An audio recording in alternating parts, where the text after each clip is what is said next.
gravar, pode dar algum problema. Agora, Então, já eu vou começou. permanecer, tentar aqui, Começou, para já. mim já está E aparecendo no já Brasil. apareceu aqui também, já E o apareceu aqui para mim slide? a imagem que tá. Isso, isso. Hum, Então, bom, já que começou a gravar para vocês e aqui para mim ainda está rodando, deve ser a lentidão do meu computador mesmo. Mas, então, antes de passar para a Carol, eu vou primeiro abrir, né, o nosso evento. Estou aqui dando pausas porque o pessoal está entrando e eu estou tendo que permitir a entrada. Enfim, então, este evento é um evento coordenado pela professora Ana Carolina Reis Pereira, que é coordenadora voluntária aqui no PIBID de FIA, juntamente comigo na coordenação do projeto PIBID FIA da UFRD. O curso proposto pela professora Ana Carolina é Uso das Tecnologias de Informação e da Comunicação no Ensino Remoto de Filosofia. Hoje, esse curso vai acontecer hoje, 24 de março, e na próxima quarta-feira, dia 31 de março. É uma atividade de extensão. E hoje nós temos a presença ilustre do professor Máximo Nunes, convidado pela professora Ana Carolina, que vai falar sobre filosofia na pandemia, como fazer comunidade nesses tempos. Então, eu passo agora a palavra à professora Ana Carol e agradeço a presença de todos vocês, e especialmente a presença do professor Máximo. Muito obrigada, professora. Eu queria, na verdade, desejar, né, dar as boas-vindas a todos e a todas nesse evento, e dizer que, na verdade, o evento ele tem como objetivo oferecer subsídios, né, tanto para os professores, supervisores aqui do PIBID, quanto para os futuros professores de filosofia, nesse momento de retomada das aulas, no formato remoto, né, que a gente sabe que se constitui aí como um grande desafio, uma retomada que se dá um ano depois, né,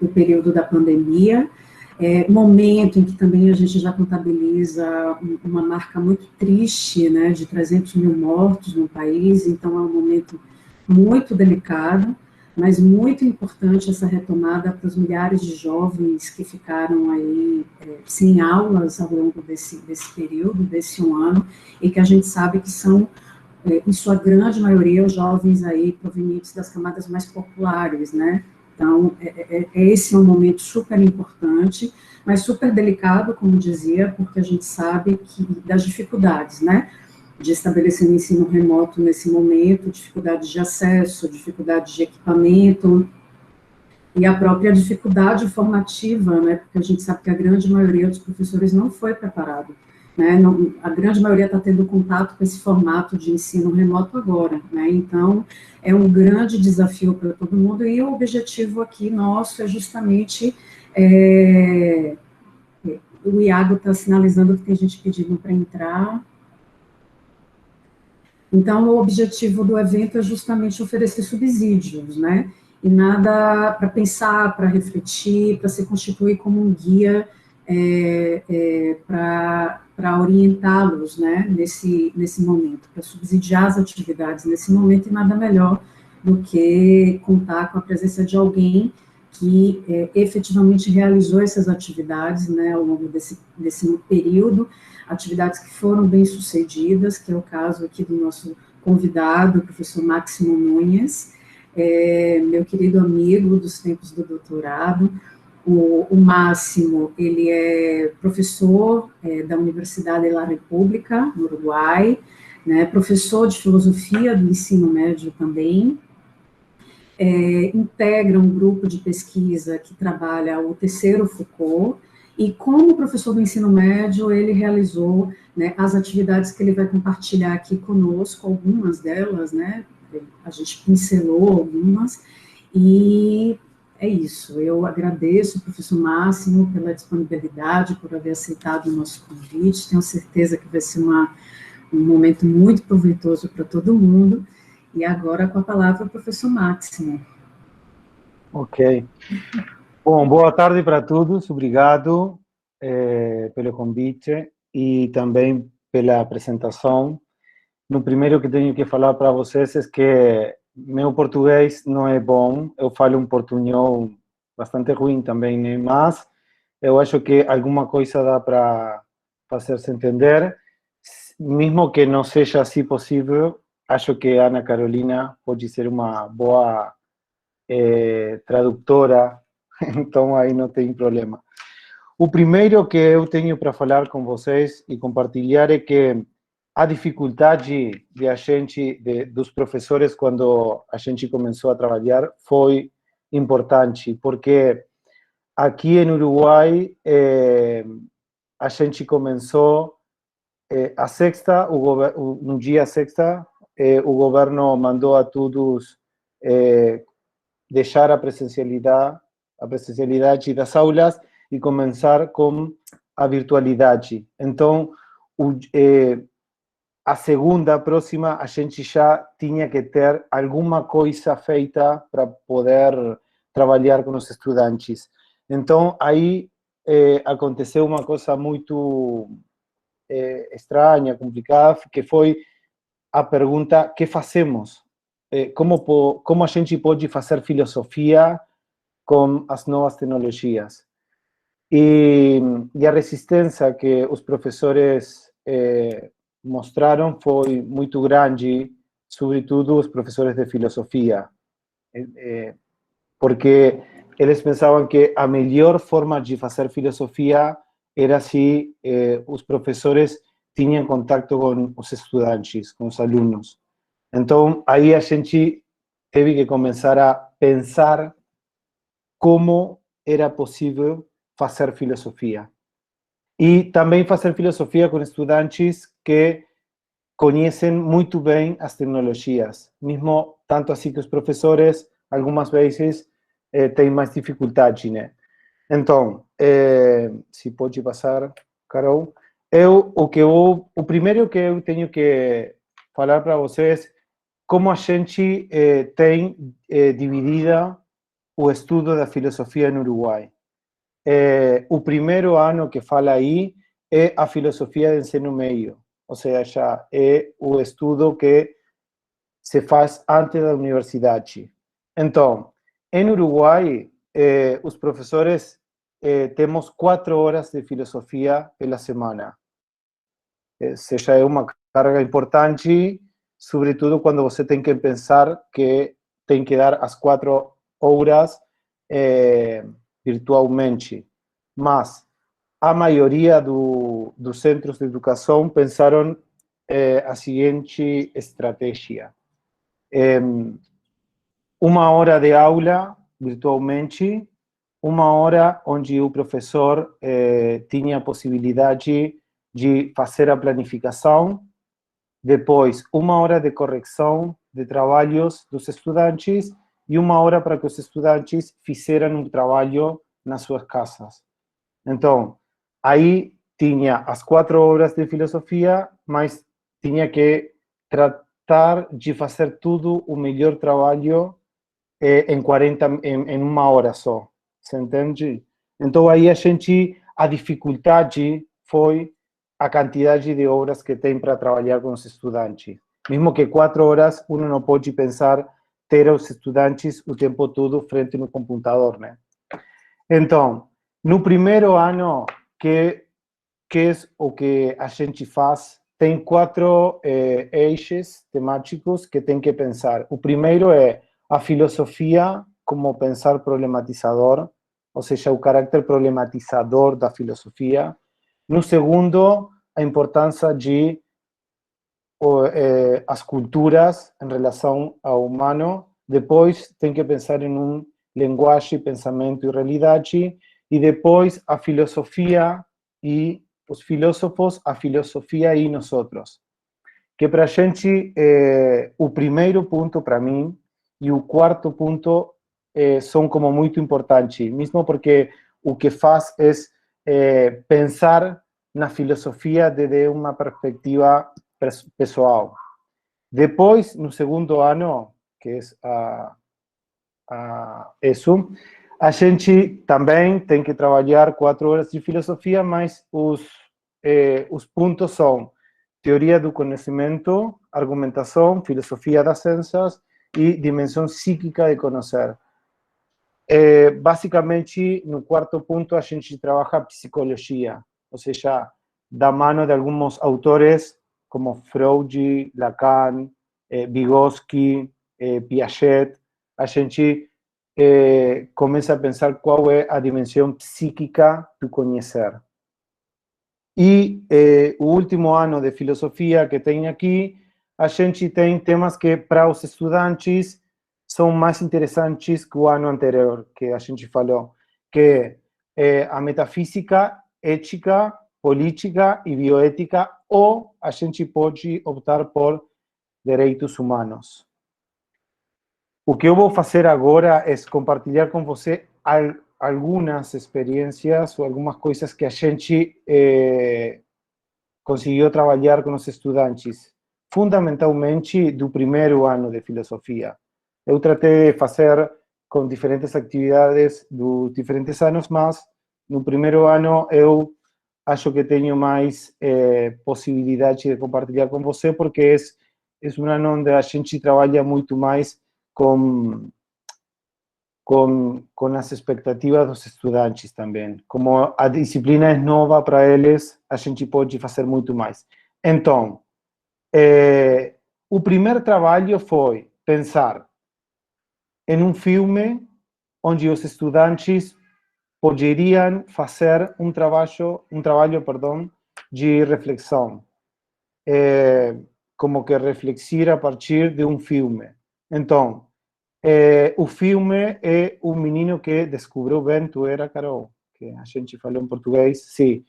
O filme que é O Menino que Descobriu o Vento, que basicamente aí o que tem é o saber de um menino adolescente em relação ao saber do pai do menino, que o pai acha que, pela experiência e pelos anos que tem, sabe mais que seu filho.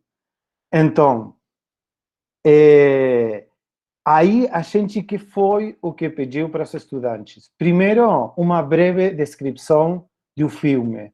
Ou seja, eles tinham que olhar todo, assistir todo o filme, desculpa, e em base a isso, tinha que fazer, primeiro, depois da descrição, escolher uma cena e a partir dessa cena que eles escolhiam, não sei se está bem falado assim, tinham que fazer uma reflexão. E essa reflexão tinha que ter também uma pergunta filosófica, porque a gente antes já havia trabalhado qual é a diferença das perguntas filosóficas com outras perguntas.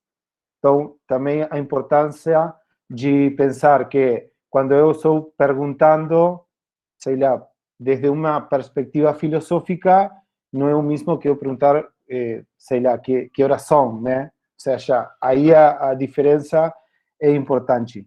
Então, depois que os estudantes faziam isso, tinham que fazer uma relação de essa cena que eles trabalhavam com uma problematização a partir de um filósofo trabalhado nas aulas.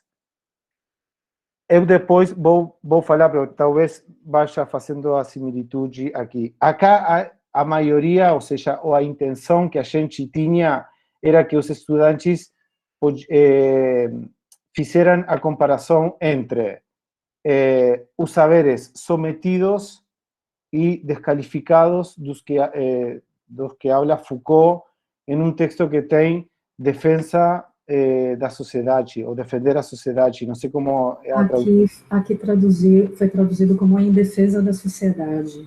Então, aí nas primeiras aulas que Foucault, do seminário de Foucault, ele fala de a importância de reconhecer os saberes, como os saberes podem ficar sometidos, descalificados. Então, aí a importância de que o estudante pense nesse conceito na sua vida. Primeiro na cena do filme, mas depois na sua vida mesma. Ou seja, pensar em uma reflexão que leve para ele. E depois, uma coisa importante é que, no ponto 4 que eu coloco aí, el trabalho, ou seja, tem que ter título, título se fala em português? Sim, título que tem que ser independente do filme. E o título tem que ser justamente provocativo, ou seja, tem que deixar alguma coisa para a pessoa que tinha que ler o trabalho do estudante. E, geralmente, a gente não faz o trabalho só dessa filosofia. Também o que pede o estudante é que faça o trabalho em relação a outra disciplina.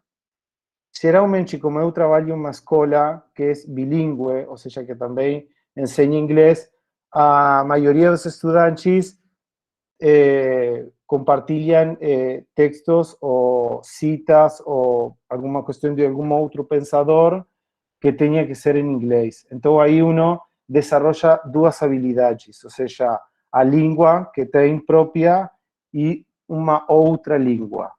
Eu só recebi o ano passado trabalho de um estudante que tinha morado em São Paulo, então fiz uma reflexão em português.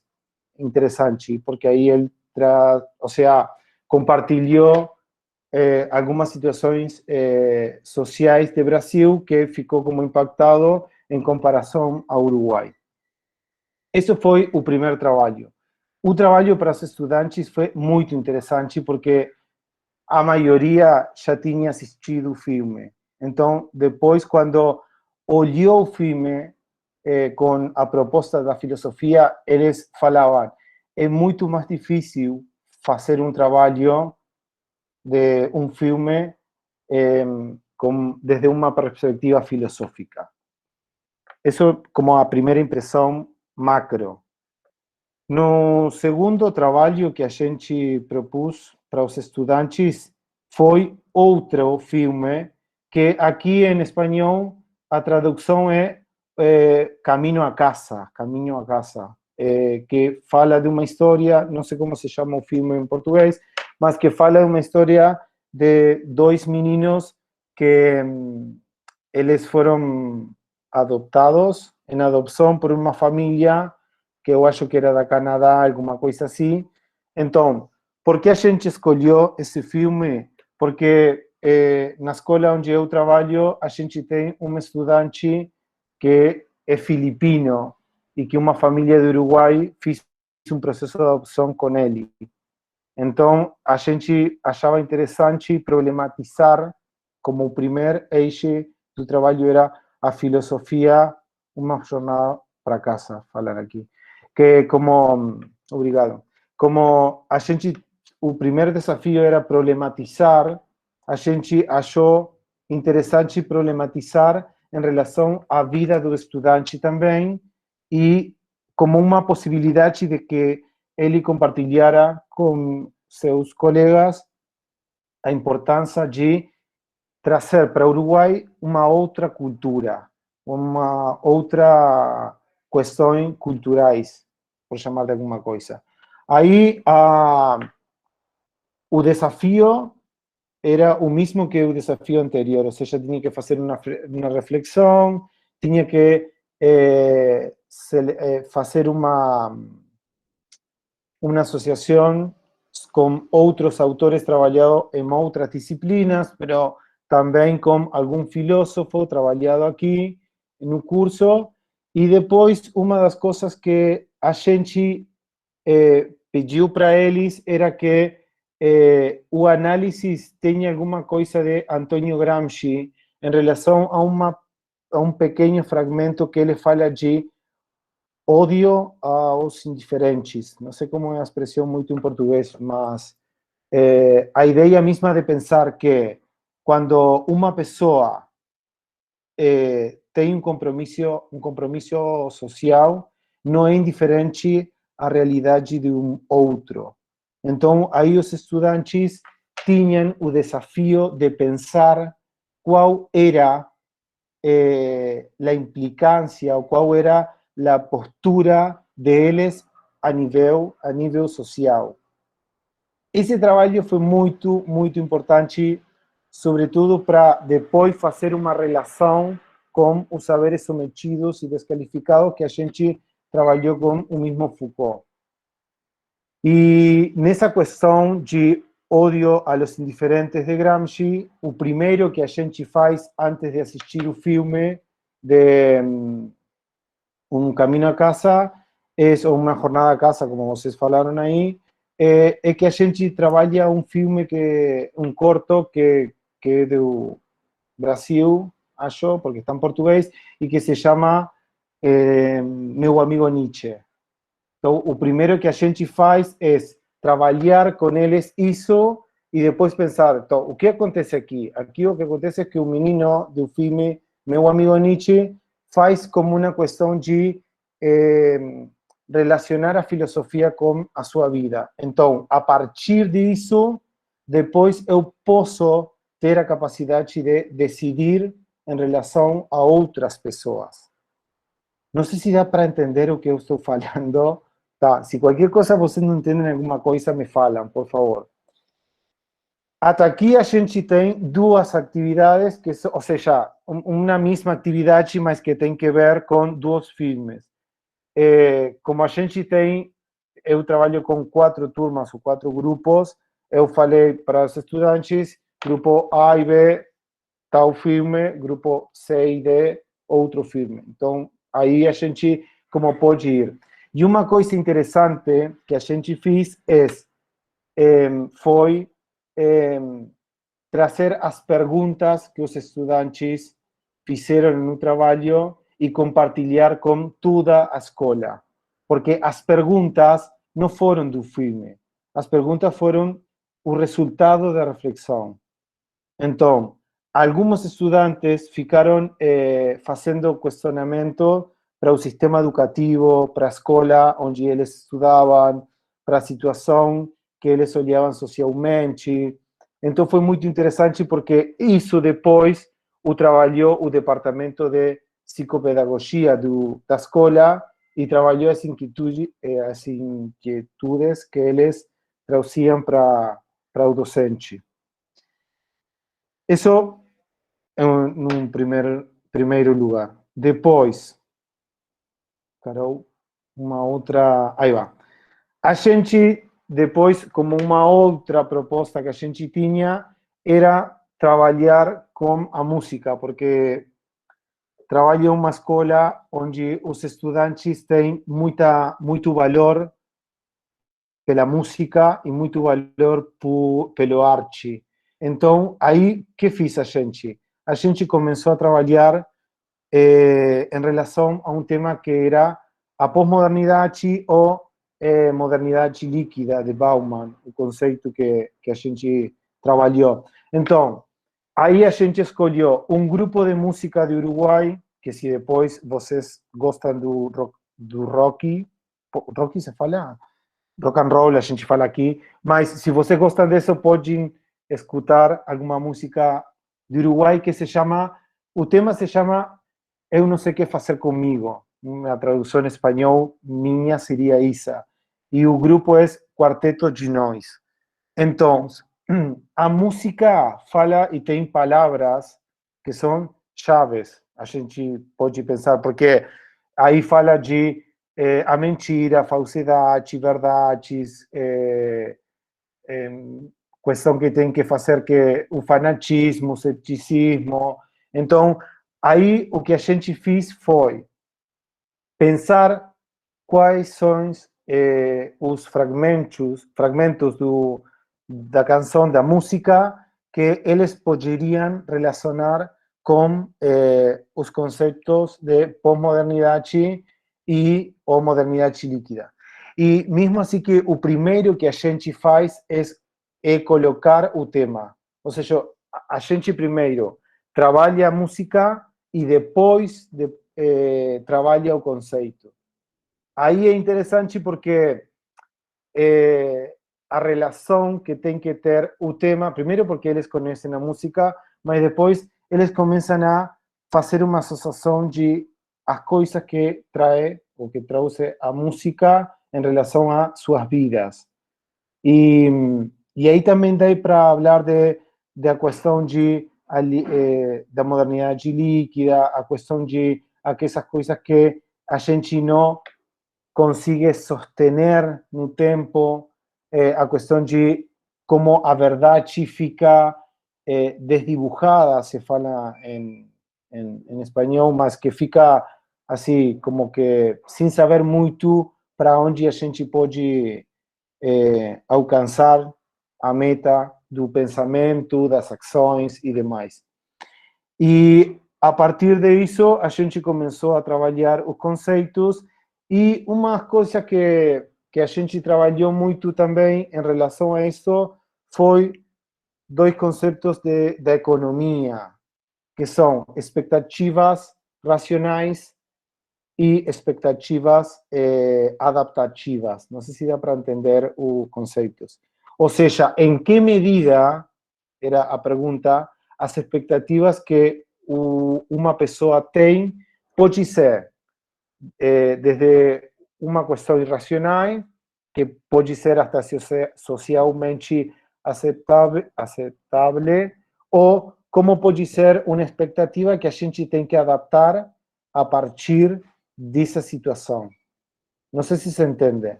Então, aqui o que fica importante é pensar que quando a gente está no meio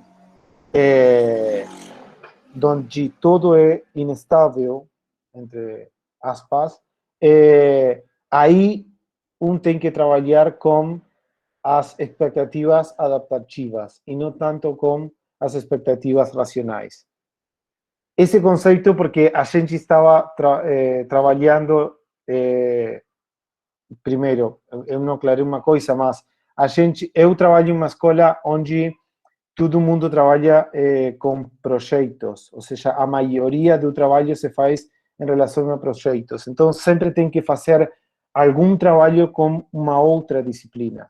Então, aqui, como os professores de economia ficaram como super interessantes pela modalidade de trabalho, a música, os tópicos também, aí eles falaram, tá, então a gente pode trabalhar isto, e a partir disso pode trazer uma questão que faça que os estudantes pensem qual é a situação de sua vida na atualidade.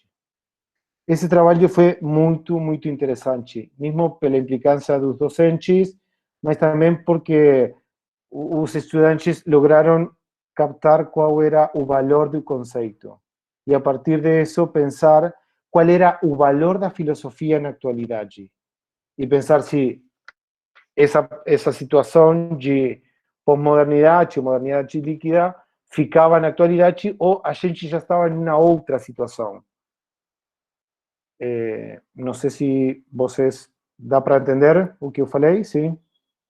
Beleza. Está todo mundo tranquilo? Sim, perfeito. Ok, a professora aí fala que sim. Eu estou olhando ela e ela faz alguma coisa que tipo, aí eu vou. A galerinha também está sinalizando que sim, então vamos lá, podemos ir. Perfeito, vamos para outra. E o melhor, ou seja, dos trabalhos que... Pode passar cada um, irmão. Dos trabalhos que eu mais gostei e que eu fiquei como muito interessado, ou seja, que para mim foi muito importante, foi que os estudantes tinham que fazer um ensaio, le falam em português, talvez, mas um trabalho onde eles tinham que, a partir de uma lição, de um tema trabalhado num curso, eles tinham que tirar ou pegar uma foto, uma fotografia qualquer, que seja sugerente, principalmente, depois realizar o ensaio, mas esse ensaio tinha que ter uma particularidade. Ao menos tinha que ter alguma parte do ensaio na escrita em inglês. Porque, como eu falei para vocês, a escola, ou seja, trabalha com duas línguas, mas como o trabalho também foi feito com os professores de inglês, de literature, language, ainda mais. Então, aí a gente tinha que tratar de escolher algum tema trabalhado no ano, que a gente trabalhou muito com a virtualidade, mas também a fotografia tinha que ser a apresentação do ensaio. Então, a fotografia tinha que trazer alguma sugerência do que tinha pensado trabalhar. Então, eu quero compartilhar com você algumas dessas fotos que aparecem aí. Por exemplo, uma coisa importante, porque talvez não seja assim vista, não seja tão importante, mas eu trabalho em uma escola que é católica, mas católica, ou seja, ortodoxa, talvez, não tão ortodoxa, mas que tem uma alinhação muito importante com a crença religiosa católica. Então, que um estudante em seu trabalho pensara hasta que ponto nossas ações e pensamentos estão determinados ou manipulados pela Igreja Católica, eu achei muito interessante. Porque, ou seja, eu achei que o objetivo da disciplina já estava coberto, já estava finalizado por alguma coisa. Porque se eu tenho um estudante que tendo uma questão de religiosidade dura, intensa, pode se perguntar se a Igreja Católica faz manipulação, eu acho que é muito importante, mesmo para um adolescente que tem 17 anos, alguma coisa assim. Essa foi a primeira pergunta que a gente fez. E aí vocês podem olhar a foto que o menino pegou, o estudante pegou, desculpa, e essa é a igreja da escola mesmo. A capela, não sei como se diz, mas a igreja pequena. Então, depois, uma outra pergunta foi em que medida a mentira é uma forma de existência, ou seja, em que medida aquilo que eu posso falar que não seja a verdade, a gente não vai entrar a falar o que é mentira, mas o que é a verdade, mas basicamente é pensar em que forma ou em que medida a mentira é uma forma de existência. Eu quero fazer uma aclaração que eu acho que é importante. Eu acho que nesse tipo de trabalhos, todos os estudantes vão acabar fazendo algo que a eles, que formam parte de sua vida. Ou seja, se um estudante vai falar da importância da igreja, é porque essa questão fica sendo como que atrapalha seu pensamento. Se um estudante vai falar sobre a mentira, é porque tem alguma situação que também está acontecendo em relação a isso. E aí o que aconteceu foi que a gente teve que trabalhar depois sobre a enfermidade, como se chama quando uma pessoa fala muitas mentiras, mas já fica sendo uma enfermidade.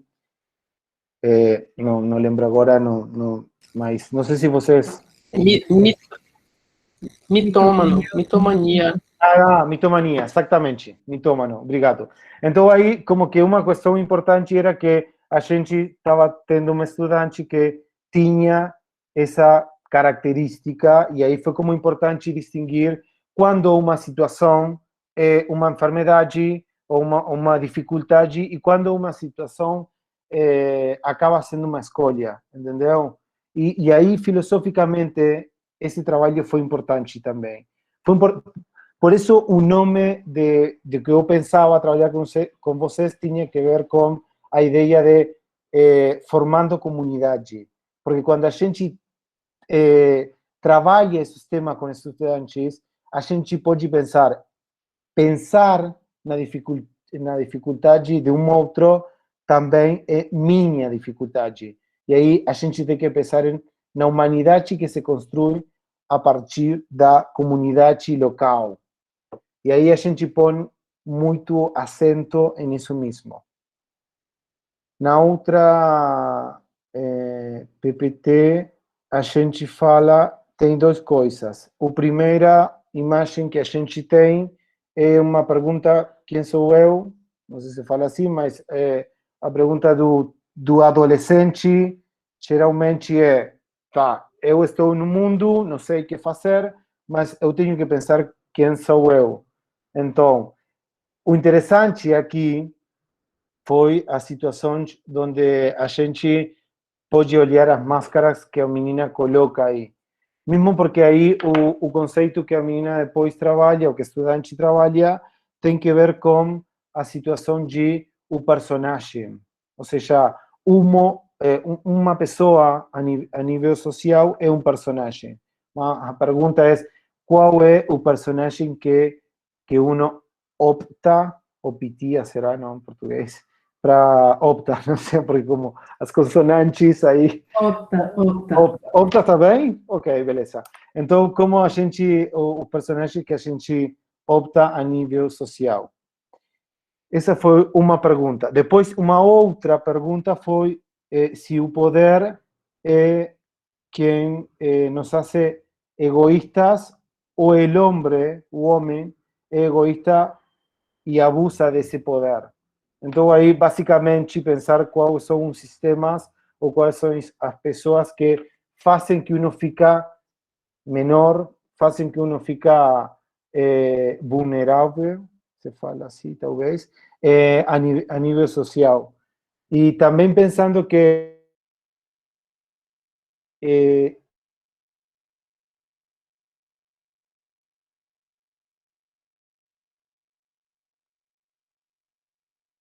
a situação. Depois, uma outra... Max, deu uma travadinha. Logo depois que você terminou de ler. Ok, mas agora está olhando bem? Não, tá ok. Uhum. Sim? Ok. Sim, sim, sim. Obrigado. Então, o importante tinha que pensar qual foi a situação de vulnerabilidade dos estudantes no nível social e como o adolescente sempre pensa que sua situação é uma situação de vulnerabilidade. Ou seja, pensar e trabalhar nesse conceito e pensar e trabalhar também na possibilidade do poder como uma situação de egoísmo ou como uma situação de abuso. Depois tem mais duas imagens que têm que ver com a importância do que os adolescentes trabalham sempre, que é a superficialidade da vida, porque como todo mundo fala que os adolescentes são superficiais e porque eles só pensam na vestimenta e demais, então a gente aí trabalhou muito esse tema mais desde a problematização. E aí a pergunta que eles fizeram foi até que ponto a superficialidade é tão importante que logra ir mais allá ou que logra ir em cima da realidade de uma pessoa. Mais além, né? O quê? Mais além, né? Além. Ah, mais além, é verdade, desculpa. E depois, uma outra pergunta foi se a propriedade privada voltou ao homem mais egoísta ou se pela natureza mesma da situação do homem, o homem era egoísta. Basicamente, esse ensaio que os meninos, os estudantes fizeram, tinha que ver com algumas ideias de Rousseau, né? Quando Rousseau fala de a propriedade privada e tudo isso. Isso foi muito interessante porque aí também a gente conseguiu trabalhar a sensibilidade social pelas coisas que acontecem, primeiro. A gente também pensou que isso era uma questão de um eixo da cidadania, não era só uma questão de filosofia, e mas também uma das coisas que a gente pensou e que problematizou muito foi em pensar um conceito de que as coisas que a gente tem na sociedade não são de uma só pessoa, sino que tem que ver com que todas as coisas são de todos. Então, como eu falei para você, eu trabalho em uma escola privada e aí é como quando as pessoas pensam que têm a vida resolta, pensar que tudo é de todos fica como logra como desestabilizar o pensamento mismo. Então, eu acho que trabalhar neste ponto, no final, foi, para mim, muito importante. E alguma pergunta, ou se a gente continua falando e depois... Ok. Eu acho que talvez seguir, aí no final a gente abre o debate, Ok, né? beleza. Então, e no último ponto que eu tinha vontade de compartilhar com você, foi que a gente trabalhou uma questão de bioética, e que também estava no tema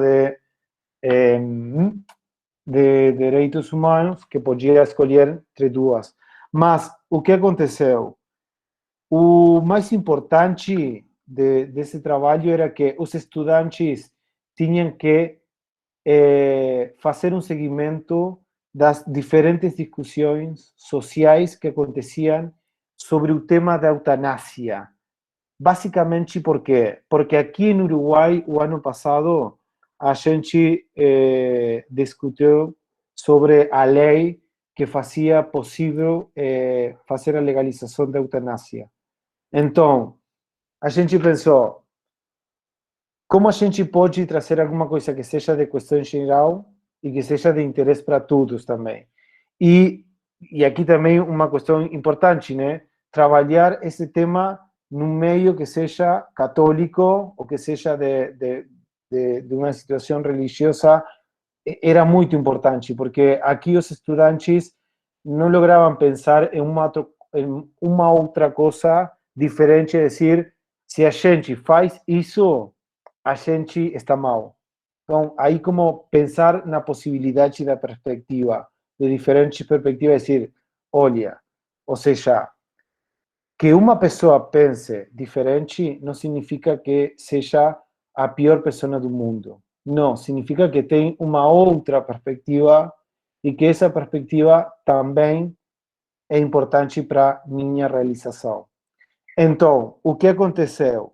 O desafio do trabalho tinha que ser que eles tinham que fazer o seguimento das diferentes discussões sociais que apareciam sobre o tema. Capaz que a outra PPT, Carol, e que eles tinham que ler dois artigos que era um a favor da eutanásia e um outro artigo que era em contra da eutanásia. E, ou seja, fazendo como apoio na lei ou falando, não, isso a nível social não é o que a gente pode pensar.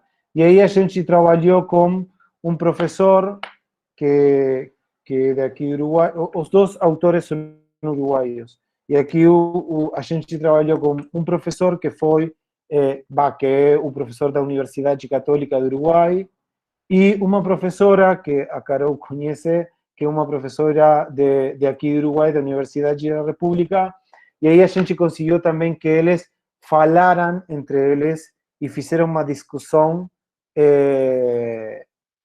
virtualmente, mas também o interessante foi que os meninos olharam assistir como dois pontos de vista diferentes podem conversar sem acabar em uma situação de guerra, por falar de alguma maneira, né? Então aí eles lograram perceber que o professor da Universidade Católica tinha muitos pontos a favor, ou seja, que concordavam com o que a professora da Universidade da República falava, mas ele não estava de acordo por algumas questões mais religiosas. Então aí a professora também falou, não, eu acho que é interessante pensar o tema desta perspectiva, desta outra, blá, blá, blá, pero o mais importante é pensar no bom viver, pensar que as pessoas não podem ficar, sei lá, dependendo só de uma questão religiosa e ainda mais. A última PPT que eu tenho para compartilhar com vocês é que o que os estudantes tinham que fazer neste trabalho era, primeiro, mostrar o conhecimento sobre o projeto de lei. Ou seja, eles tinham que ler a lei toda, ou seja, não tinham excusa alguma. E depois, a segunda coisa era que eles tinham que mostrar alguma participação de uma outra disciplina que eles estiveram trabalhando na sua orientação atual. Por exemplo, se o menino estava estudando uma orientação que aqui no Uruguai é direito, que só se estuda para ser justamente direito, ele poderia escolher a lei, mas também poderia escolher um trabalho com história, ou também poderia escolher um trabalho com formação religiosa. Mas ele tinha que conversar, essa discussão tinha que fazer com uma outra disciplina que ele estivesse cursando em seus estudos. Depois, ele tinha que demonstrar algum ponto de vista que seja de algum filósofo, que na maioria dos estudantes trabalharam com Adela Cortina, não sei se vocês conhecem, uma filósofa espanhola de Espanha que fala muito sobre ética e que fala muito também sobre bioética. Então, aí eles falaram isso e depois também falaram, trabalharam muito com Martha Nussbaum, que basicamente aí eles falaram do princípio da humanidade, ou seja, a importância de trabalhar o conceito de que implica ser humano. Depois, eles tinham que mostrar algum argumento que fora diferente de sua perspectiva. Ou seja, sí ou sí, não tinha opções. Ou seja, o primeiro que tinha que fazer era argumento e contra-argumento. E esse contra-argumento tinha que ser em relação a lo que eles pensavam. E depois mostrar que aspectos da lei, e isto foi, eu acho que o mais interessante de tudo, segundo o que eles pensavam, não tinha contemplado na lei. Ou seja, tinha como algumas coisas da lei que não trabalhavam e que eles achavam que era importante, mas a lei não tinha contemplado. E, se não, se eles achavam que sim tinha contemplado, qual era o ponto mais débil que essa lei tinha. Isso fez que os estudantes fizeram uma pesquisa durante o ano todo, porque a discussão social foi durante todo o ano, e aí eles tinham que fazer um trabalho que só iam entregando cada 2 meses os adelantos da sua pesquisa. Mas depois esse trabalho finalizava em dezembro, quando o ano acabava, e aí era uma nota final do curso. Qual é uma coisa importante que a gente tem que falar? Que a maioria dos trabalhos que os estudantes faz, a primeira correção que o estudante recebe não é do docente. Ou seja, a primeira correção que o estudante recebe do trabalho é de um colega dele. Ou seja, porque isso faz que o estudante tenha que estudar, basicamente, e tenha que saber quais são as correções que tem para fazer. Então, aí, a gente entrega o trabalho para um estudante qualquer e diz, bom, tá, agora você tem que fazer a correção do trabalho de Carol, suponte. Então, aí, a Carol faz o trabalho e a Andressa, que veio aqui o nome de uma menina, faz a correção do trabalho de Carol, antes que eu faça a correção, que sou o professor. Então, aí uno tem duas coisas para avaliar. Primeiro, a situação conceitual que está manejando o autor do trabalho, e segundo, as correções que faz o segundo estudante, que aí também uno pode olhar e pode ver que tão acertado pode ser o trabalho que está fazendo. Não sei se dá para entender. Então, e depois, ao final, o professor faz a correção final e acaba, e deixam falar para você que os estudantes acabam sendo muito mais duros que os professores. O sea, o estudante acaba sempre colocando menos nota que o professor. Então, aqui a escala vai de 1 ao 12, e geralmente os trabalhos que faziam a correção dos estudantes nunca superava o 8. Eu falava, nossa, isso pode ser o 10, 11, 12, mas não, eles não falavam Não, eu acho que o trabalho pode ser melhor. Então, isso também era interessante porque aí os estudantes pensaram que difícil é fazer o trabalho de correção quando o professor tem que fazer a correção. Ou seja, colocar ao estudante no lugar do professor em algumas coisas que fazem ao trabalho do professor, mesmo que não é todo, mas que pode ser entendido. E eu acho que por aqui a gente compartilhou o que fiz. Não sei se foi muito rápido. Os coleguinhas... Sim, em minha época também os colegas tiravam mais nota que o professor, mas agora eu falava que me chamou para mim muito a atenção isso. Muito bom, muito bom. Muito obrigada, Max. Eu tiro o compartilhamento e abro o debate? Posso? Como vocês quiserem, sim, claro. Pois muito bem. Gostei, muito legal, muito bons os trabalhos. Agora, então, a palavra está franqueada. Dúvidas, questões, inquietações, alguma atividade que vocês gostariam? Olha, a professora Giovana sinalizando aqui, foi muito boa, muito clara a fala do professor. Cadê? Amei é uma expressão que a gente gosta muito no Uruguai quando vocês falam. Amei, é como a gente não fala isso, mas amei, adorei. Obrigado. A didática, a Lila aqui está elogiando. Gilson, pode abrir o microfone e falar, se quiserem. Então, boa tarde, professor. Em algum momento o senhor falou de estudantes, o senhor trabalhava com a mentira com os estudantes, não? Como era essa relação, esse trabalho com os mitômanos, com os mentirosos? Fala um pouco disso. Obrigado. Ok. É interessante a pergunta que fiz. Gilson, pode ser? Como? Não sei, Figueiredo, pode ser que eu fiz a pergunta? Gilson, foi ele. Ok, beleza. Obrigado. É interessante porque quando a gente começou a trabalhar a dificuldade sobre a mitomania, o primeiro que a gente teve que trabalhar foi pensar que a outra pessoa não é uma pessoa que fica na poltrona dos acusados, se fala em espanhol. Ou seja, se a gente está pensando que isto é uma enfermidade, a gente não pode fazer um juízo sobre isso. Juízo.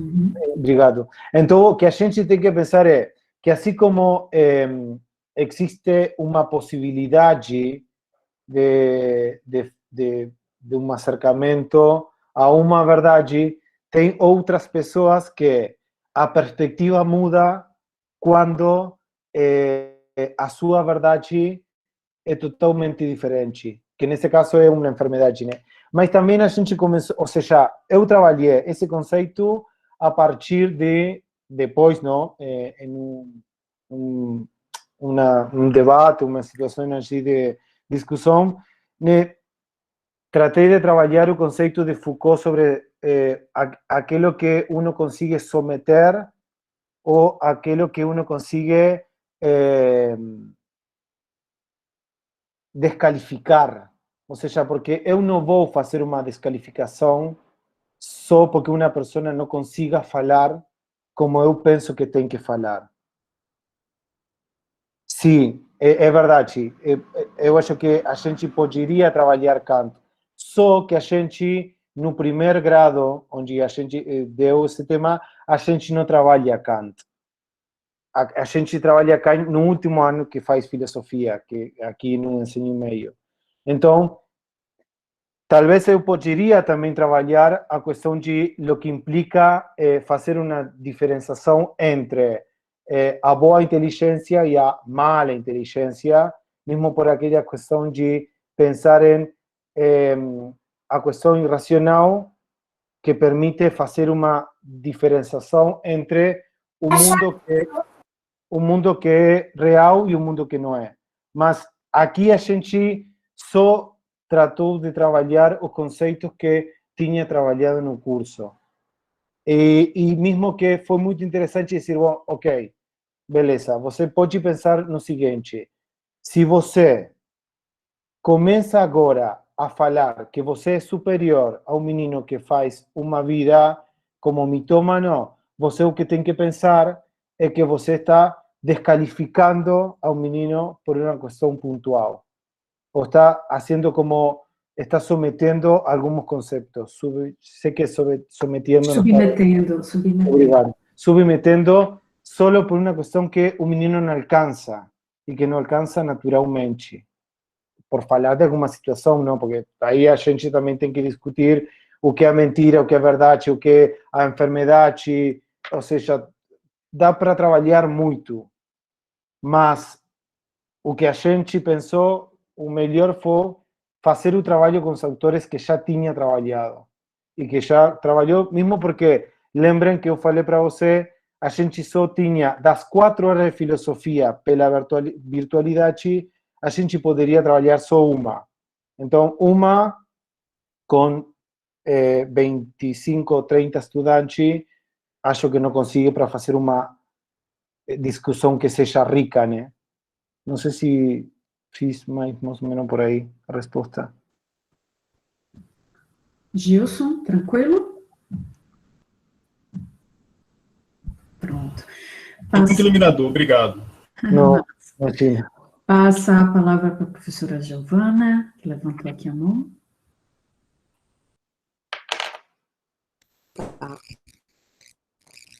Tá aqui, pronto. Eu queria agradecer mais uma vez a fala do professor, dizer que foi excelente poder compartilhar essa experiência com a gente. Muito boa mesmo todo o conteúdo, a metodologia, tudo que você apresentou aí, eu achei fantástico. E acho que a gente pode aproveitar muita coisa aqui também, no PIBID, as professoras supervisoras que estão aqui também. Um pouco a gente já faz nessa metodologia de sensibilização à arte, relacionar sempre a filosofia com a arte, com música, com filme. A gente tem muito fazer isso no ensino médio. E aqui no curso de filosofia também, né? Principalmente nesse momento de pandemia, em que a gente não tem acesso à biblioteca, os alunos não têm acesso aos livros, então a gente tem que lançar mão dessas estratégias mesmo, não só no ensino médio, como no ensino superior. As questões que eu teria para fazer são questões, assim, tentando relacionar mais com a nossa realidade aqui em Amargosa, né? Aqui na UFRB, porque eu não sei se vocês aí no Uruguai passam pelas mesmas situações que a gente tem passado nesse período de pandemia, principalmente as questões relacionadas à acessibilidade. Como é que é ido aí para vocês? Os alunos estão conseguindo acompanhar essas aulas? Porque aqui a gente tem problemas gravíssimos de acessibilidade a esse sistema remoto de ensino. Uma outra coisa que você coloca, professor, com o trabalho com projetos, que eu achei também muito interessante essa ideia, porque é a questão da interdisciplinaridade que vocês estão colocando na prática, né? E que a gente está lutando para conseguir colocar isso em prática. E aí eu queria saber se funciona bem essa coisa dos projetos, né, da relação de uma disciplina com outra, da interdisciplinaridade natural que a filosofia tem mesmo, né? Uma outra questão que eu fiquei me perguntando é sobre essas perguntas que foram para os ensaios, se foram os alunos que elaboraram as perguntas ou se as perguntas já foram propostas, se partiu deles as perguntas. E mais uma questão, desculpe, são muitas, aqui eu fiquei com muitas coisas na cabeça. Mais um comentário, você trabalhou com eles questões muito delicadas, eu acho que tinha a ver com a situação, né, que vocês estavam vivendo, que vocês estão vivendo, a aprovação de um ambiente religioso, o poder que a religião exerce sobre nós, sobre os adolescentes e tal, são questões muito difíceis da gente trabalhar aqui. Então, eu queria que, se você puder falar mais um pouco sobre isso. Eu me recordo de uma situação aqui, eu não vou citar nomes, mas uma situação com um aluno, um ex-aluno nosso, o professor Miguel não está aqui, mas se ele tiver, poderia falar isso, um aluno que se formou no curso de filosofia aqui na FRB e que foi dar aula numa escola de ensino médio e que simplesmente o fato dele ter abordado uma questão relacionada ao existencialismo em Sartre e o existencialismo sartreano ser ateu, isso gerou uma comoção muito grande entre os pais, os estudantes, até abaixo-assinado para tirar o professor da escola, coisas assim absurdas, que para a gente se torna muito difícil trabalhar com essas questões mais delicadas. Então, eu queria saber como é que você lidou com isso no ambiente de uma escola religiosa e no ensino médio. Se você puder falar um pouco mais para a gente sobre isso. Ok. Obrigada. Não, obrigado, eu vou começar pelo último para depois isso, porque é muito interessante. Eu adoro trabalhar na escola onde eu trabalho, porque eu chego à aula e falo, meninos, Deus não existe. E aí é como tipo, como que não existe? Ou seja, não, Deus não existe. Eu falo como coisas, seus pais não amam vocês porque o amor não existe. Então é como, e eles não logram entender muito porque há uma questão que não é menor. Minha primeira graduação é sobre formatura, perdão, minha primeira formatura é assim, o título é sobre teologia, sim? Está bem, Carol? Graduação A minha mesmo. primeira graduação é sobre teologia. Ou seja, o primeiro que eu estudei foi teologia. Depois eu fiz o complemento da teologia com filosofia. Então, que é o interessante? Aqui os programas de filosofia já tem autores como Sartre, tem autores que uno tem que... Ou seja, hoje na manhã eu trabalhei com meus estudantes do último ano argumentos a favor e em contra da existência de Deus. Então aí a gente trabalhou Russell e trabalhou Santo Tomás.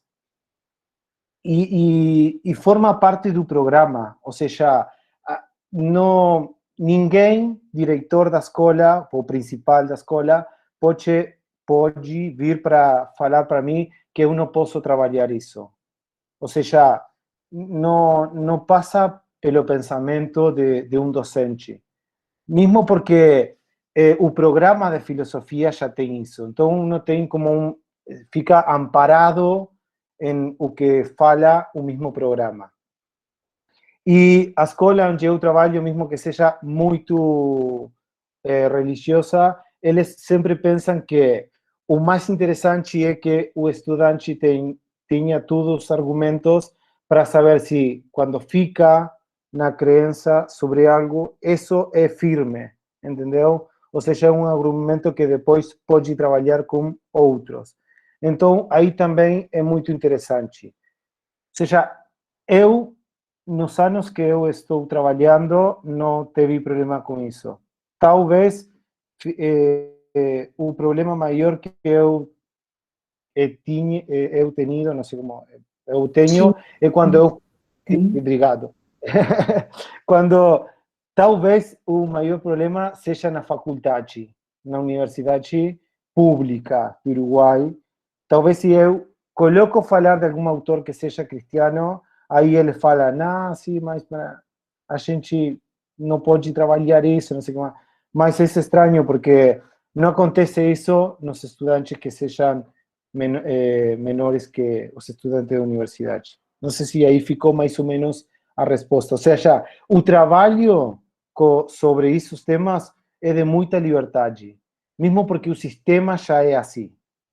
Ou seja, a liberdade de cátedra aqui em situações públicas ou privadas, no ensino médio, se respeita muito.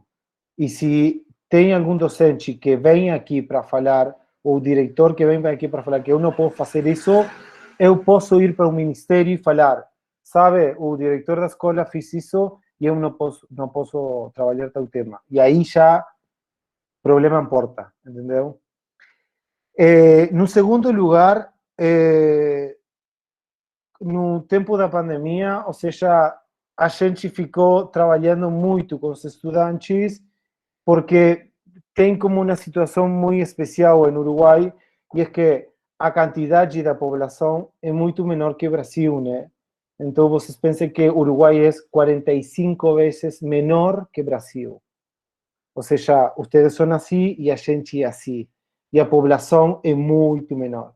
Então, dá para trabalhar e acho que também pode ser um comentário em relação a uma pergunta que fizeram no chat, e é que a situação é que a maioria dos estudantes, tanto na educação pública como privada, assistiram às aulas virtuais.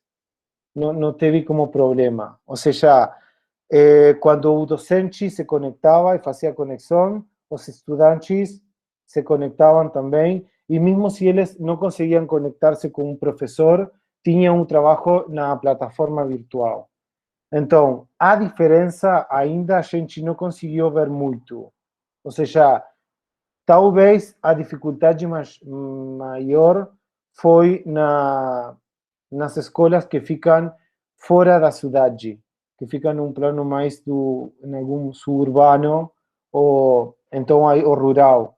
Mas depois, principalmente, a gente não teve muita diferença. Provavelmente a escola privada ficou trabalhando muito mais que a escola pública, mas acho que é uma realidade regional. Mas mesmo assim, ou seja, de 4 horas que tinha que fazer, porque a quantidade de horas no público e no privado mesmo assim, eu acho que, em realidade, a diferença se instala pelas condições de trabalho, talvez, mas pelas condições do sistema público e do sistema privado. Depois, você perguntou, as perguntas que fizeram os estudantes foram eles, ou seja, a gente só deu para eles o filme, ou a consigna de atividade, mas depois as perguntas tinham que ser deles mesmos. Mesmo se que algumas ficaram muito pobres, algumas ficaram muito mais interessantes, mas as perguntas eram como um resultado do que eles conseguiram trabalhar com outros estudantes ou sozinhos. E depois, aprendizagem basada em projetos não foi e não é uma coisa muito fácil na escola. Mesmo porque, e a diferença, sabe que a dificuldade maior que a gente tem, geralmente são dos professores de filosofia, porque eles acham que não podem fazer um trabalho com outros, geralmente, não todos, mas na escola onde eu trabalho, a gente tem 50 e 50, ou seja, 50 que estão trabalhando em um projeto que é muito interessante e 50% que fala é impossível. Eu não posso trabalhar com a professora de business, porque a professora de business tem como um programa que continuar, mas eu acho que a dificuldade acaba sendo entre colegas e não tanto entre disciplinas.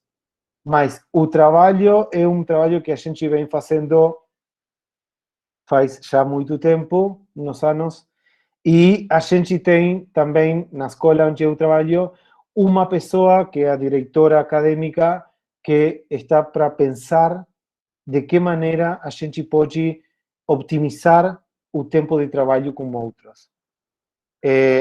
Neste ano se começaram a fazer na escola onde eu estou, que não é todo o sistema, a gente tem que aclarar isso, não é todo o sistema de educação em Uruguai, mas na escola onde eu estou, a gente começou a trabalhar com mega aulas, ou seja, tinha um salão de classe, uma aula que era, não sei, para 20 pessoas, e agora a gente unificou e tem 2 aulas em uma.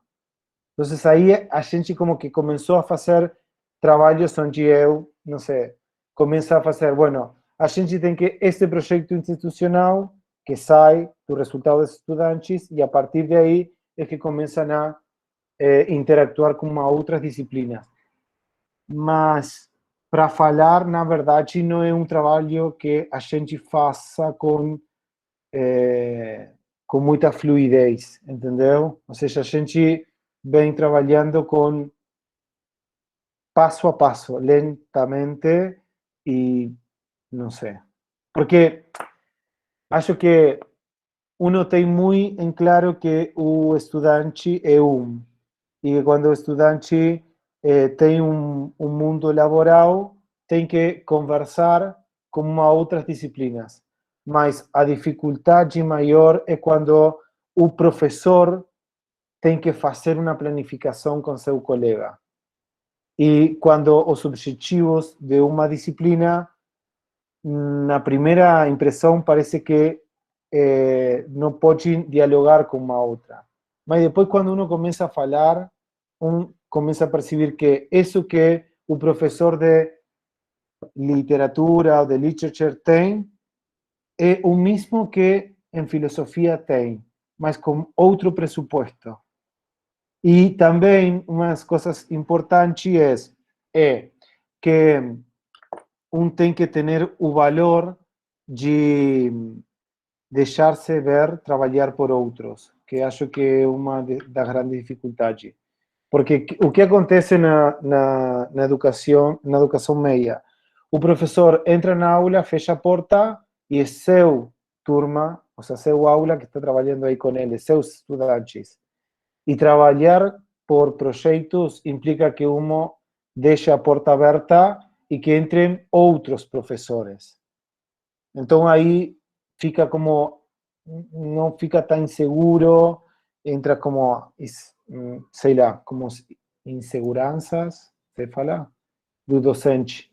Não sei se eu logrei contestar o que você perguntou, professora.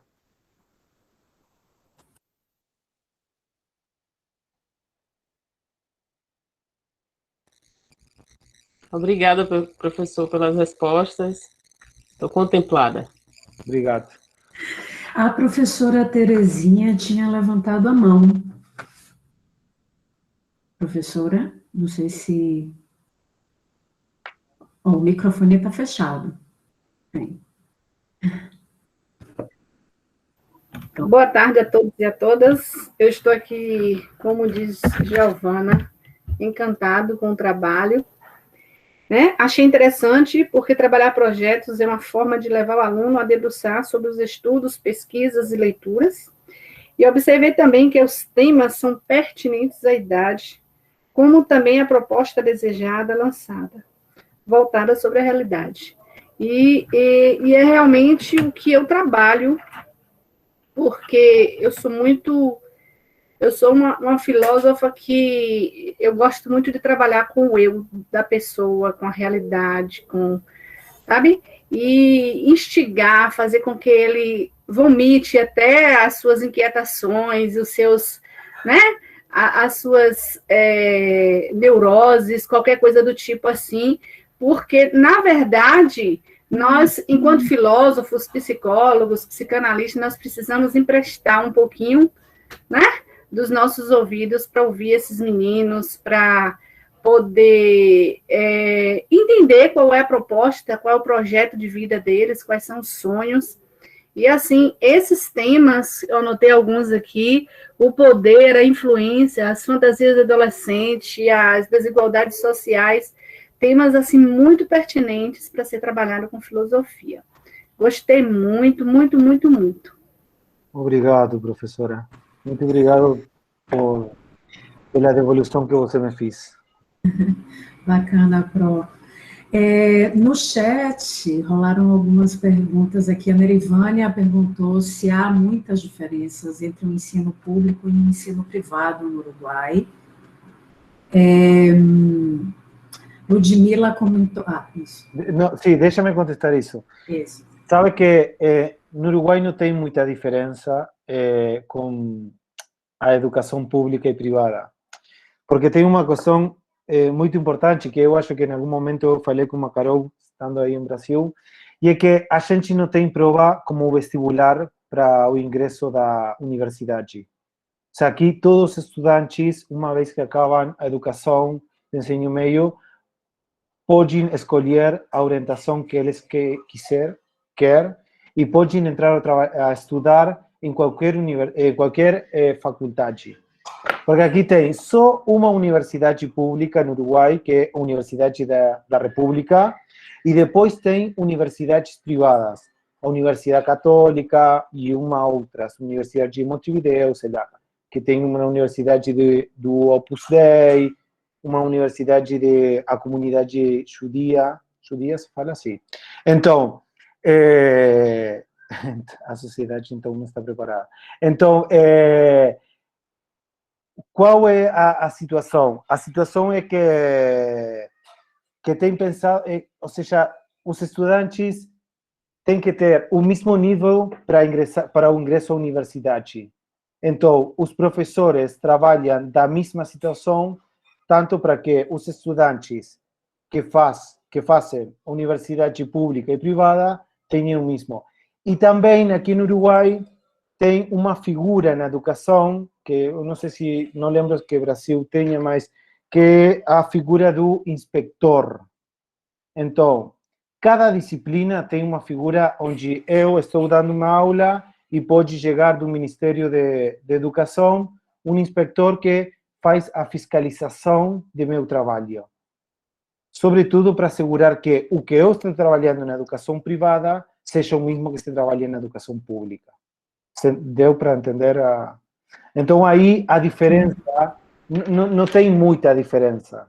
Ou seja, as diferenças são mínimas. E quando se chegam com essas diferenças à universidade, o primeiro que a universidade faz é um cursinho de nivelação. Ou seja, sobretudo se dá muito nas engenharias, para ver se o nível de matemática é o mesmo que traem todos os estudantes de todo o Uruguai. Certo. Aqui houve uma discussão também sobre a questão da liberdade de cátedra, que você chegou a comentar na resposta à professora Giovana, né? Os meninos comentaram aqui que parece que há mais autonomia, né, entre vocês do que aqui.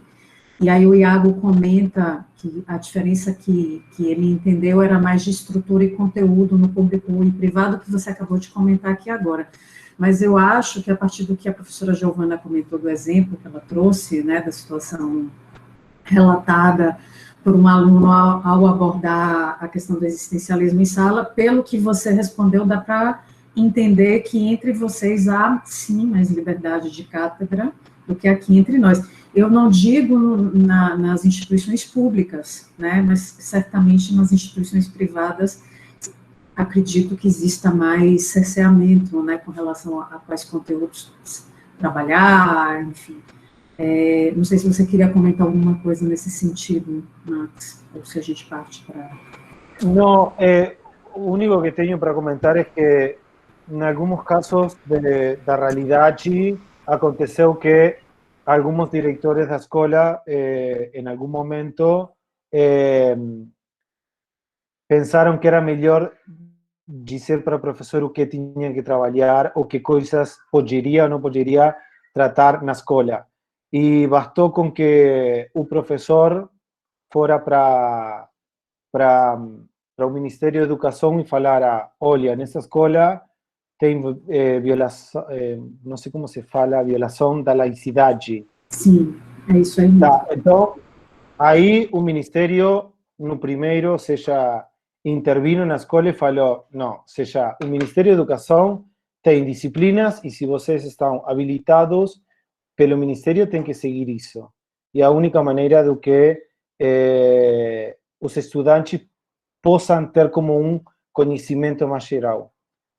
Ou seja, nesse ponto de vista, eu acho que a gente tem muita liberdade e a tranquilidade também para trabalhar esses temas e trabalhar com uma abordagem que seja respetuoso, que seja muito rico e mesmo assim que seja para tudo significativo. Eu acho que o ponto fundamental é a significação do aprendizagem. Massa. Aqui no chat também dois comentários, um do Ednei, que fala assim, a ideia é apresentar as duas vertentes, se Deus existe, por quê? E se Deus não existe, por quê? Eu acho que aqui ele estava comentando também sobre a questão da liberdade de cátedra, né, que você sinalizou que quando chega em sala já começa sinalizando, olha, Deus não existe, o amor não existe, etc. Acho que ele está problematizando isso. Acho que o professor não deve colocar suas ideologias como ponto de partida na aula, não acham? Aí a Ludmila comenta, assim, concordo, Ednei, a questão aqui é que geralmente os estudantes, os pais, os diretores, a sociedade em si, não aceitam nem mesmo as provocações, e como tem um péssimo hábito de dizer que religião, futebol e política não se discute sim, ela fala, mas a maioria prefere não fazer para não ter suas crenças e gostos questionados. Só uma coisa, quero fazer um comentário. Eu gosto de trabalhar com os adolescentes, questão que sejam desafiantes ou que sejam provocativas, problematizadoras. Eu acho que ali onde todo mundo tem uma crença sobre Deus, ou acha que Deus existe, aí tem que chegar um filósofo para falar a pergunta, realmente existe? Isso era o que eu fazia. E num lugar onde tem todas as pessoas que acham que Deus não existe, eu acho que aí tem que chegar um filósofo para fazer a pergunta, realmente Deus não existe?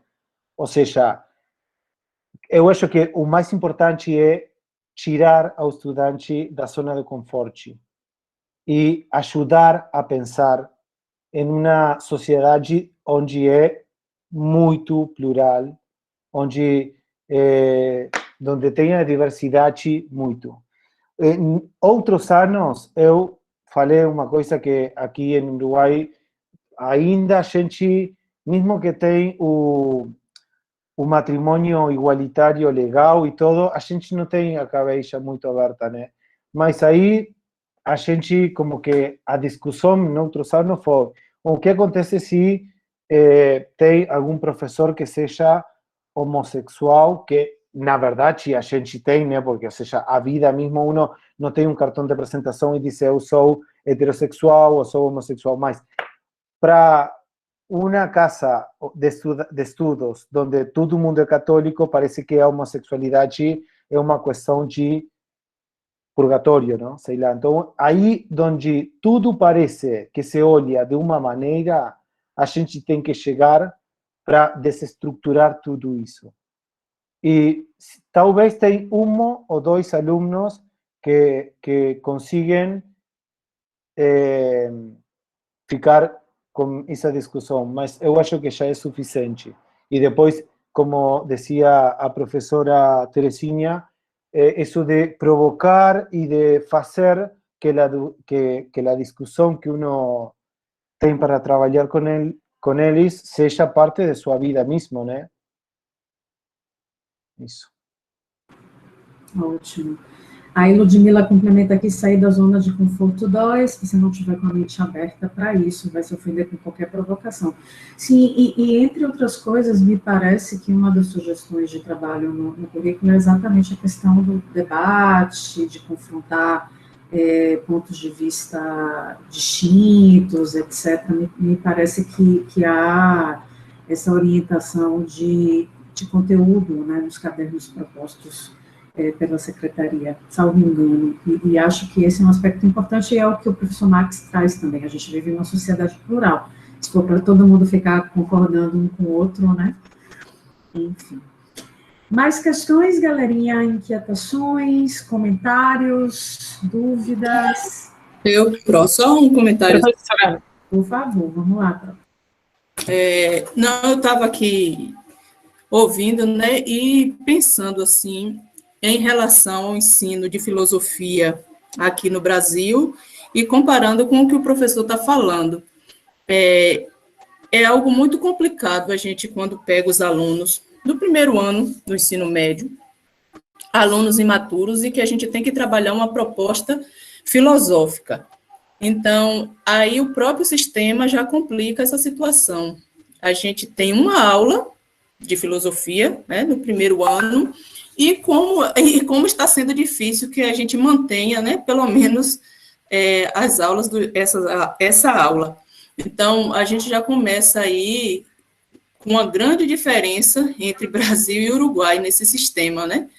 Porque a gente preparar o aluno para ter um conhecimento filosófico em apenas uma aula, quer dizer, a gente tem uma aula durante a semana.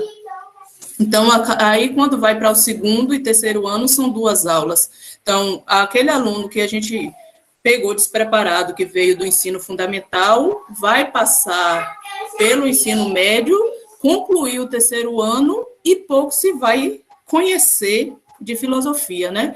E aí, por quê? Porque não existe uma valorização no Brasil dessa disciplina.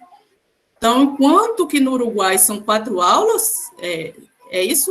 4 aulas, como aqui. Então, a gente vê a diferença enorme. Então, é um desafio muito grande, a gente que trabalha com ensino médio também, está trabalhando filosofia. Então, a gente tem que rebolar, né? Para conseguir alcançar e levar um pouquinho desse conhecimento filosófico até esses alunos. Então, é um desafio grande, poucos professores também formados na área de filosofia para estar atendendo essa demanda, né? Filosofia, eu sempre repito isso, porque é assim que eu vejo, sempre foi, nas escolas é tida como disciplina para completar a carga horária de outros professores. Então, a gente vê, a gente que está, vocês, os meninos que estão estudando filosofia, a gente que é formado em filosofia, assim, a gente às vezes vai empurrando as coisas do jeito que dá. E não há uma valorização. Quando a gente chega no colégio que fala que é professor de filosofia, a gente olha para a gente como se a gente fosse de outro mundo. Então, por que isso? E aí, da maneira como o sistema de ensino também oferece a filosofia, é difícil e é complicado a gente conseguir dar valor, né? Valorizar essa disciplina, enquanto que, quando se fala em português, matemática, quem é formado nessas áreas são dignos de admiração. Mas, assim, eu ainda acredito, né? E quando falo do PIBID, principalmente, que é o meio que a gente está tendo também de estar levando para os meninos do ensino médio essa nova perspectiva, que os jovens estão buscando se formar em filosofia, que os jovens estão buscando filosofia para dar um incentivo a mais, porque eu acho complicado trabalhar filosofia no Brasil, professor. Professora Adriana, deixa-me falar uma coisa para você. Quando eu quando eu cheguei ao Brasil a estudar, eu fiquei também muito surpreendido pelas horas de filosofia que vocês têm, que para mim, eu falei, nossa, poucas horas para fazer algo. Você acha que, ou seja, pensa o seguinte, no Uruguai a gente tem 4 horas que, fazendo uma comparação com o Brasil, com outros países, a gente tem muito. Mas mesmo assim a gente antes tinha mais, entendeu? E a gente ficou perdendo mais horas. Quando eu era estudante do ensino médio, pela orientação que eu fazia nos meus estudos, eu tinha 5 horas, 5 aulas pela semana. Então, agora, mesmo que vai passando o tempo, a gente vai ficando com menos horas, porque agora o que pensa o governo do Uruguai é tem que sacar porque tem muitas horas de filosofia. Mas a gente sabe que o encanto, o amor pela disciplina parte do encontro. Ou seja, nadie pode despertar livremente um amor pela disciplina se não tem mais encontro. E isso a gente é uma coisa que ela tem muito clara. Ou seja, se a gente quer que os estudantes fiquem amando a filosofia como uma questão medular da sua existência, a gente tem que fazer filosofia. E a gente não pode fazer filosofia com uma aula, entendeu? Ou com 2 aulas só pela semana.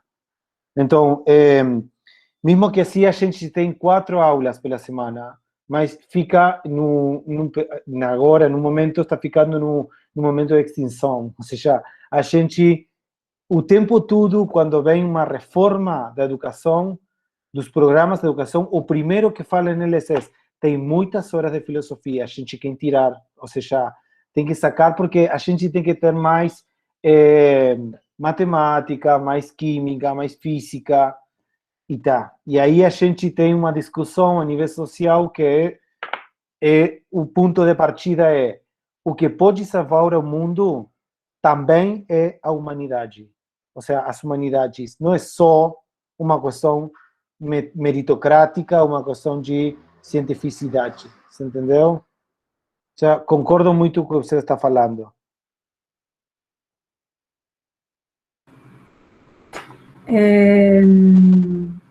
Liz está aqui perguntando. E aí, só para antes da gente passar para os comentários aqui de Liz, Ednei e a Nerivânia, na verdade, a Ednei concorda, sauda a pontuação de professora Adriana. Sim, de fato, há muitas diferenças, né, entre Uruguai e Brasil, especialmente, acho que a professora Giovana também sinalizou isso, especialmente no que diz respeito ao acesso, né? Hoje a gente sabe que o acesso à internet, o acesso aos equipamentos, etc., a carga horária, a própria situação. Chegamos a conversar sobre isso.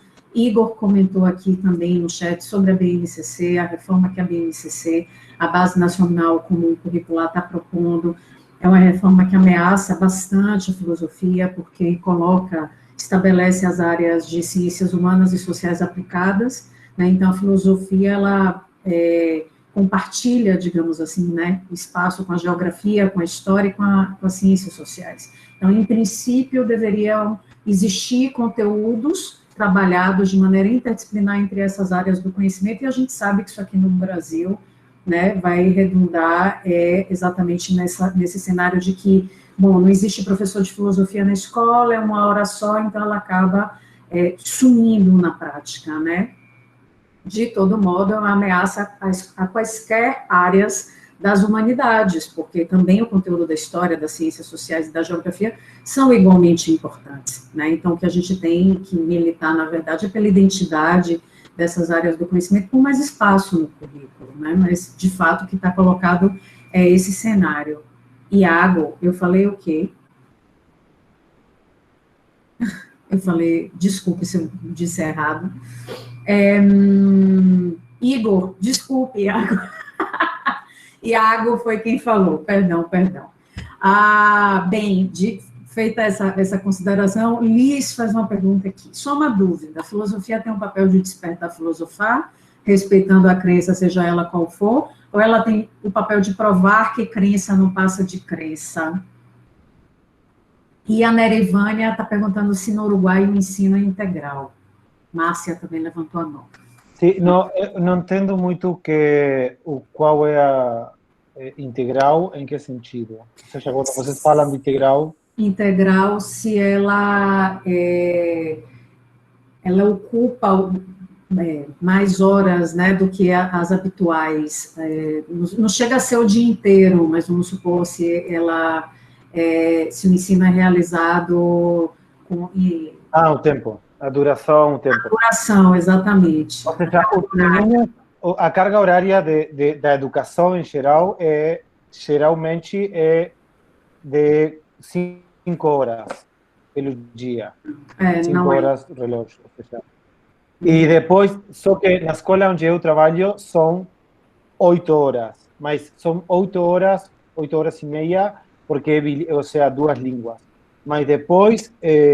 se a gente não tem uma escola bilíngue, ou seja, a carga horária seria de 5 horas, e aí 5 horas por dia, e aí é que tem 4 aulas de filosofia, 6 aulas de história, 6 aulas de matemática, ou seja, isso por um lado. E depois você fez uma outra pergunta para o... É a de Liz, se a filosofia tem um papel de despertar, filosofar, respeitando a crença, seja ela qual for, o papel de provar que a crença não passa de crença. Não, a finalidade, ou seja, o objetivo maior é despertar a consciência filosófica, ou seja, o debate, ou seja, a possibilidade que tem as pessoas de conhecer e inquietar-se pela filosofia. Depois, o outro é como um acidente, a gente como que pode falar. Ou seja, o outro forma parte da discussão, mas não do objetivo. Uhum. Certo. Márcia levantou a mão.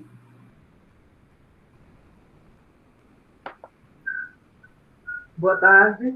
Boa. Na verdade, mais uma curiosidade. Como os alunos saem do ensino médio fundamental, já se ingressa na universidade, ou faculdade. Então, eu queria saber se tem alguma exigência, além da formação do superior, do professor, para com esses alunos do ensino médio fundamental, além dessa formação, ser formado em filosofia, história, entre outros cursos, se é exigido do professor que ele tenha um nível a mais para lecionar esses alunos do ensino médio e fundamental. Além da graduação, eu não sei se eu entendi a pergunta. Sim, além da graduação. Ah, sim, se além da graduação vocês têm que ter mais alguma formação para ensinar no ensino médio ou fundamental aí? Não, né? Não.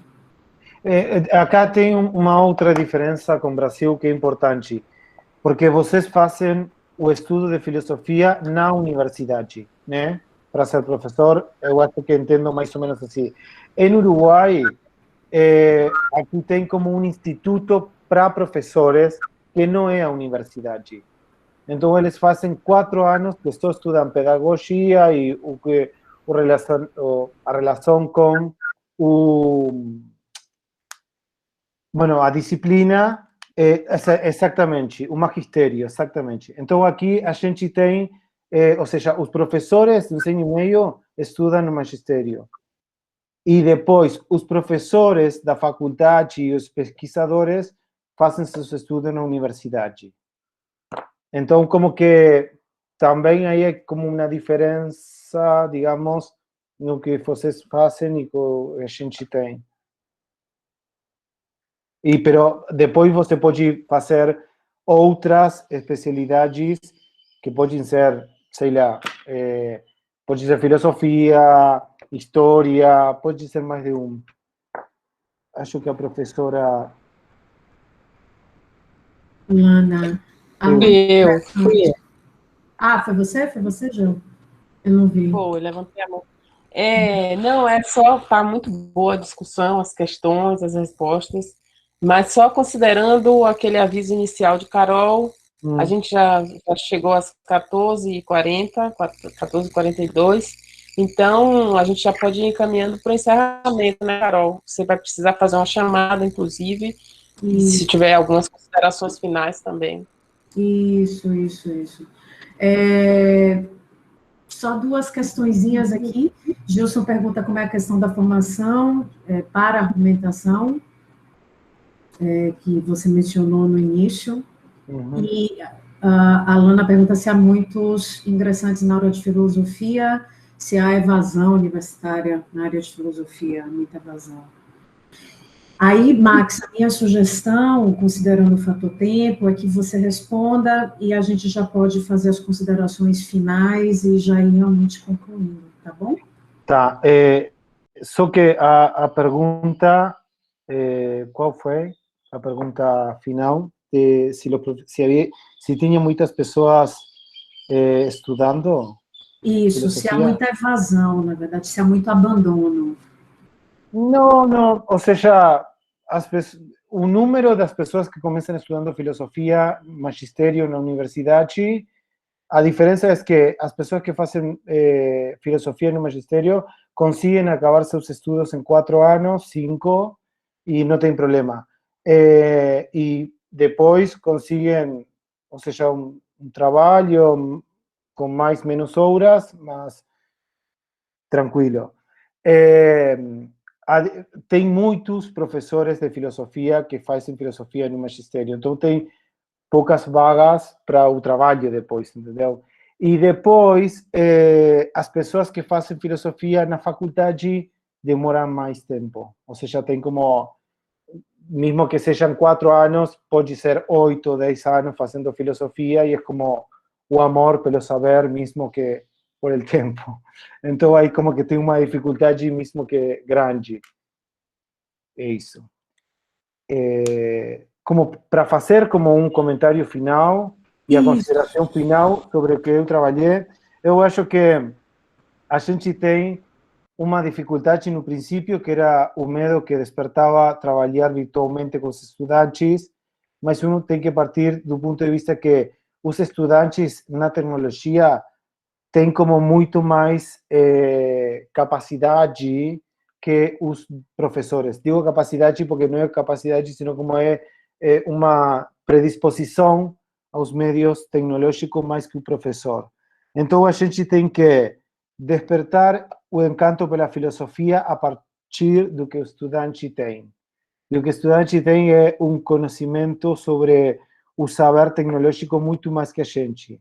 Então, aproveita isso, desfruta do que vocês fazem com os estudantes, e a maneira de desfrutar tem que ver também com trabalhar as questões que para eles são importantes, mesmo que vocês tenham como um programa a seguir, porque a gente também tem, mas eu acho que o importante é ver qual é a questão fundamental e que é o que eles trazem para trabalhar. Sempre é possível, mesmo assim que uno acha que não tem muito para fazer, eu acho que o importante é saber que vai deixando como pequenas pinceladas na história dos estudantes, e depois a vida mesmo acho que se encarga de fazer o que tem que fazer. Ou seja, o desafio maior do professor qual é? Eu acho que o desafio maior tem que ver com plantar a semilla para que depois eles façam o que a vida mesmo pede para eles. Perfeito, Max, plantar a semente, é isso aí, maravilha. Mesmo com pouca carga horária, mesmo com todas as dificuldades e perplexidades que envolvem o ensino de filosofia no ensino médio, que a gente sabe quais são, conversamos eu e você, Max, né, antes aqui desse nosso encontro também, mas é isso, plantar a semente, né, acho que isso é importante, e o que o Max trouxe foram algumas sugestões, algumas pistas, alguns indícios mesmo de trabalho que podem ser utilizados e aproveitados, né, por cada um ao seu modo, considerando as especificidades, os contextos, enfim. Então, agradeço, Max, foi ótimo, muitíssimo obrigada, esperamos, né, poder contar com a sua presença aqui mais vezes. Eu agradeço a vocês pelo convite e também a possibilidade, e eu acho que a gente tem que seguir trabalhando juntos para fazer um intercâmbio na próximos meses aqui com você na Universidade do Uruguai. Isso, vamos sim. Lila aqui elogiando. Agradeço mais uma vez a presença de todos e de todas. Muito obrigada, Max, a você. Até breve e até o nosso próximo encontro, dia 31, tá bom? Forte abraço, boa tarde. Obrigada. Muito obrigada. Tá bom? Mas acredito que não vai existir maiores problemas.